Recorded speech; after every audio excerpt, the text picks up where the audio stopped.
If you've been having issues drawing the nursing care plan or you want to know how to get higher marks while drawing your care plan, then you might want to watch this video to the very end.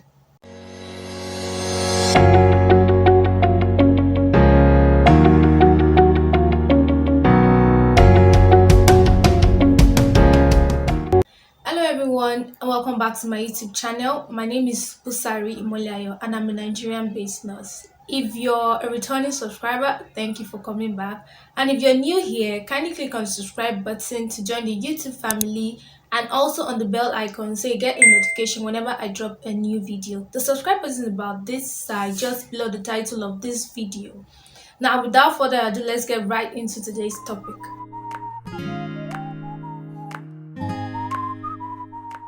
The nursing care plan can be defined as a tool used by nurses to actually monitor the care of their patients.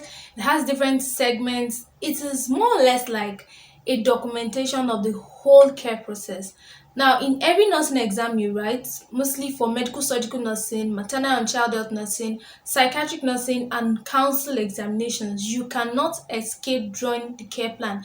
And most times you have 9 marks attached to the care plan. And you know the way nursing marks, you could have a point making one or a half mark or a quarter mark or 1/8 mark. So you know that to draw a care plan and to actually get those 9 marks, you have to put out correct points that are actually concise, and you have to write the mind of your lecturer basically if you want to get your points. So in today's video, I'm going to be explaining how to fill out the care plan using some examples of different diagnoses. So first, let's take a look at the table of the care plan.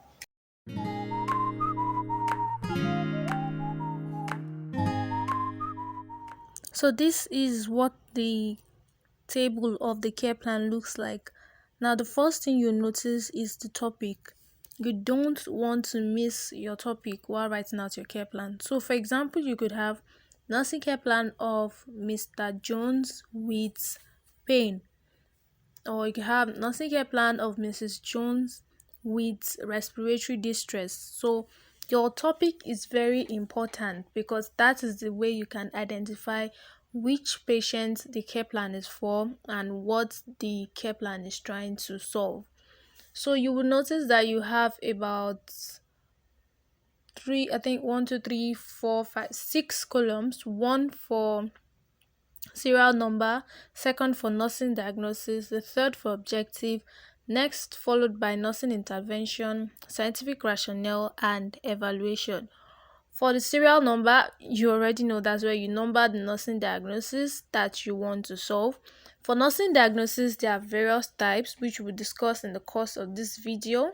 For objectives, you have to make sure they are smart, that is, they are specific, they are measurable, they are achievable, they are realistic, and they are time bound. For your nursing diagnosis, you would get a list of nursing diagnosis from NANDAT book, that is North American Association of Nursing, North American Nursing Diagnosis Association rather. So that is where you have the list of all the nursing diagnosis. So you can get the PDF of the book, you can download it, or you can get the hard copy. So for nursing interventions, these are the things that you want to carry out. They are called nursing actions.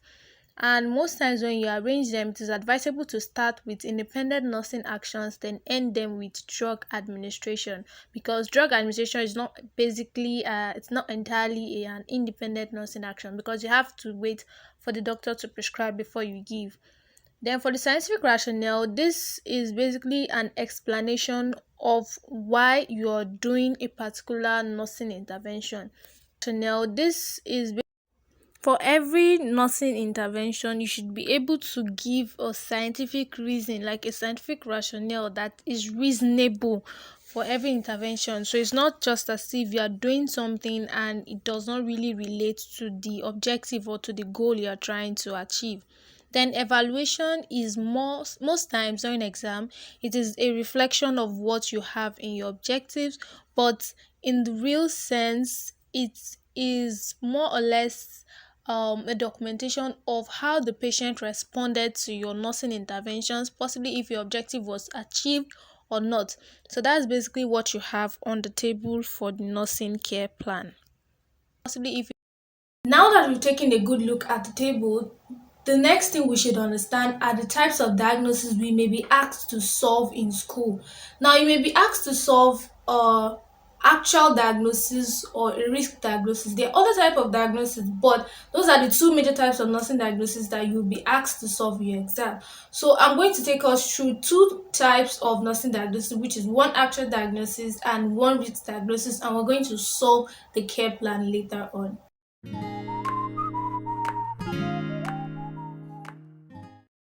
So these are two different examples of nursing diagnosis, one being an actual diagnosis and the second one being a risk diagnosis. Now, you can notice that some of the words were painted. I have some in red, some in green, and one in purple. Now, that's because I'm going to be splitting the statements into diagnosis. In the diagnosis, and you're going to understand what each statement stands for. Now, the first one, actual diagnosis, you have about three sentences or statements there that are colored. Now, acute pain is the problem. That's acute pain. That is the problem you want to solve. Irritation of the pleura is the etiology. It is the cause of that problem. And patient verbalization is the evidence. That is how you can see that this person is feeling pain because the person has told you. Now, that is what makes up an actual diagnosis. Three statements: the problem, the etiology, and the evidence. Now, for a risk diagnosis, this is something that might happen or is about to happen. It has not happened yet, so you don't have an evidence, but you're trying to prevent it from happening. So you have risk for infection, which is the problem you're trying to prevent, related to break in skin integrity. What can cause that problem? The etiology, that is break in skin integrity. So those are the two examples of nursing diagnosis we are going to solve today and how to identify them. Don't forget, actual diagnosis, you have to be able to identify the three statements, while the risk diagnosis, you only have two statements. Now that we've understood the different nursing diagnoses we can be asked to solve during our exam, so the next step is for us to fill out the nursing care plan. But before we do that, if you're interested in joining our online classes for student nurses, we're admitting stream 2 and we're going to begin classes on February 8th, that's Monday in 2021. You can just text the WhatsApp number appearing on your screen right now, like above here. The fee is just 1,000 naira for 2 months, and it's going to cover basically different aspects of nursing, from foundation of nursing to med-surg, pharmacology, anatomy, and physiology, and basically giving you tips on how to answer questions in the exam. So that being said, if you also want to join the Golden Pen family, like you want to be part of our community, and we're welcoming new members, we're also giving them a free gift, this ebook right here titled Never Go Blank in OSCE. So if you want to join our community, you want to receive emails from us, messages from us, you want to be able to access questions and just be part of the big family, just contact the WhatsApp number on your screen and you'll be guided on how to join the family basically. So now let's go to how we fill our care plan.